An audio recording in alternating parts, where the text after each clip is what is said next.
خیانت به چه دلایلی اتفاق میفته؟ اصلا چه عواملی باعث ایجاد خیانت میشه؟ باید بهتون بگم که خیانت به دلایل مختلفی اتفاق میفته و آدم‌ها با ویژگی‌های شخصیت متفاوتی ممکنه که خیانت بکنن، اما نمیتونیم تعمیم بدیم که حتما مشخصا این آدم با این ویژگی میتونه در واقع یک آدمی باشه که در زندگی و در رابطه با شما بهتون خیانت بکنه یا خیانت نکنه. در واقع اینجوری بگم که ما نمیتونیم در قبل از ازدواج، حتی توی مشاوره قبل از ازدواج تعیین بکنیم که این آدم در آینده به شما خیانت میکنه یا نه. یک آدمیه که کاملا به شما متعهد و وفادار خواهد موند.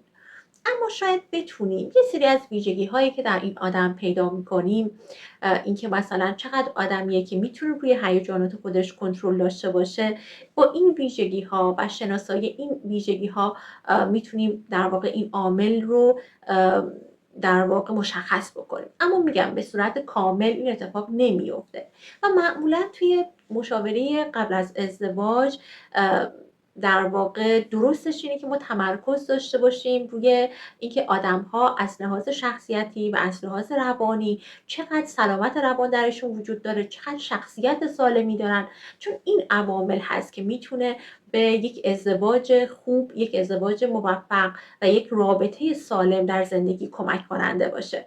و هر چقدر ما در مشاوره قبل از ازدواج روی این موارد تمرکز بکنیم، میتونیم به زوجین بیشتر کمک بکنیم. اما مقوله خیانت خب یک مقوله هست که توی حالا جوامع مختلف وجود داره و توی روابط مختلف اتفاق میفته. یه سری عوامل وجود داره که میتونه اثرگذار باشه برای اینکه خیانت رو ایجاد بکنه و یا باعث تسری خیانت در رابطه باشه.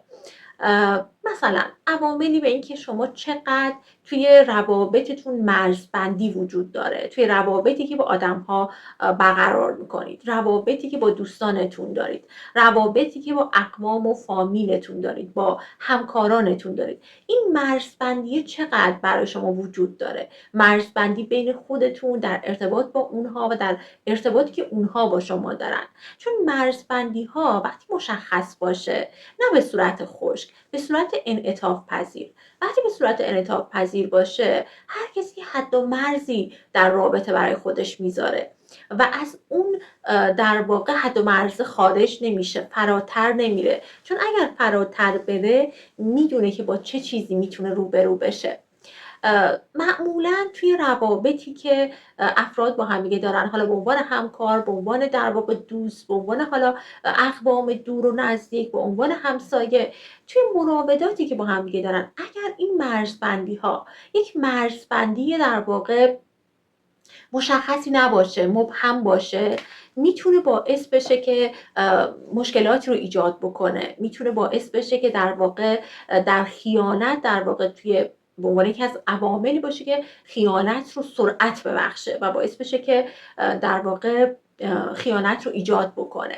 ببینید، همیشه گفتم مجموعی از عوامل میتونه نقش داشته باشه یک اتفاقی رو ایجاد بکنه. خیانت هم به همین شکله.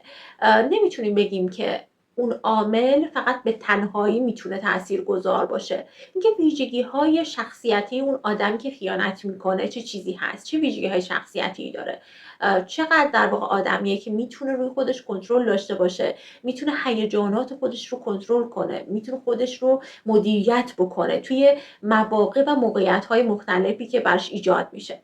اما عامل مرزبندی توی روابط بسیار میتونه کمک بکنه، چون ما در واقع توی محل کار، توی ارتباطاتی که با آدم‌ها داریم، خب این ارتباطات گسترده است و هر کسی بر در واقع مبنای شرایط زندگی خودش میتونه ارتباطات گسترده‌ای داشته باشه. پس در واقع اگر اون مرزبندی وجود نداشته باشه یا به صورت خیلی مبهم و ضعیف باشه و مشخص نباشه، کلاً میتونه خطر در واقع خیانت رو ایجاد کنه. ما نمیخوایم نگاه پارانویدی داشته باشیم، یک نگاه شکاکانه به روابط داشته باشیم. اما همیشه از قدیم هم، حالا این رو خیلی تکرار کردم، ولی اگر بخوام بر مبنای نگاه تخصصی بگم، مرزبندی توی روابط مشخص میکنه که من به تو با مرزبندی که ایجاد میکنم این رو تکرار کردم، منظورم مرزبندی خشک نیست، یک مرزبندی منعطف، یک مرزبندی که درسته. من با مرزبندی که در روابطم ایجاد میکنم به تو در واقع میفهمونم، برای تو مشخص میکنم که تا چه حدی تو میتونی ارتباط با من داشته باشی و چقدر میتونی این ارتباط رو صمیمی بکنی و نزدیک باشی با من، یا تا چه حدی نمیتونی این کار بکنی.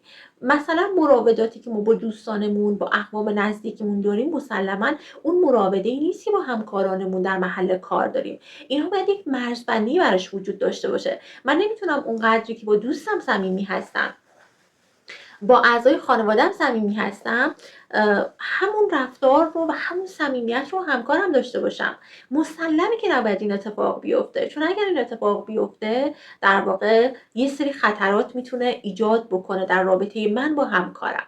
پس این نکته خیلی مهمیه. در مورد عوامل دیگه حتما توی ویدیوهای دیگه اشاره میکنم.